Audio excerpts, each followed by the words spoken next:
बाबूजी, स्पिरिचुअलिटी में हमें किस चीज़ से बचना चाहिए? प्रेजुडिस। प्रेजुडिस सबसे बड़ा जहर है। इस जीवन का लक्ष्य फाइनल पॉइंट पर पहुंचना है और वो है नथिंगनेस या जीरो।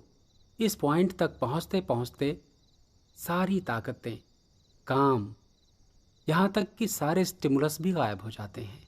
यही मनुष्य जीवन का असली लक्ष्य है।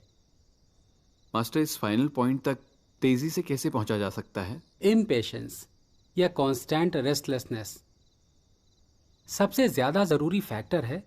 ये रेस्टलेसनेस गोल तक जल्दी से जल्दी पहुंचने के लिए।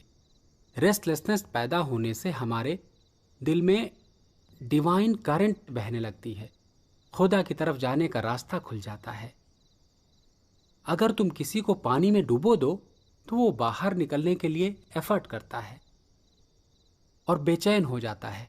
डेस्परेट एफर्ट जो बहुत बेचैनी से पैदा होता है, वो हमें रियलाइजेशन के रास्ते में बहुत जल्दी तरक्की दिला देता है। ये सबसे आसान और कम समय में तरक्की देने वाला तरीका है।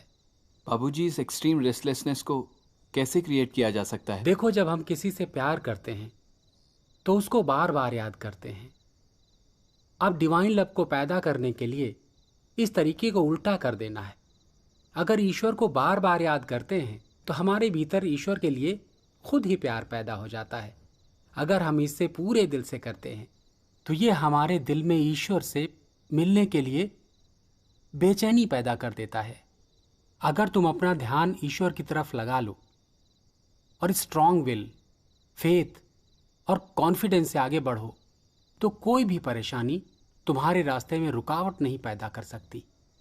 रियलाइजेशन के लिए सबसे ज़्यादा ज़रूरी अपनी कैपेसिटी और पावर के ऊपर भरोसा करना है। हम रूहानियत में कई पॉइंट से आगे बढ़ते हैं, कुछ समय बाद खुद की कोशिश से आगे बढ़ना नामुमकिन हो जाता है। तब एक काबिल गुरु की ज़रूरत पड़ती है। जैसे जैसे हम आगे बढ़ते हैं, गुरु के ऊपर डिपेंडेंसी और बढ़ती जाती है।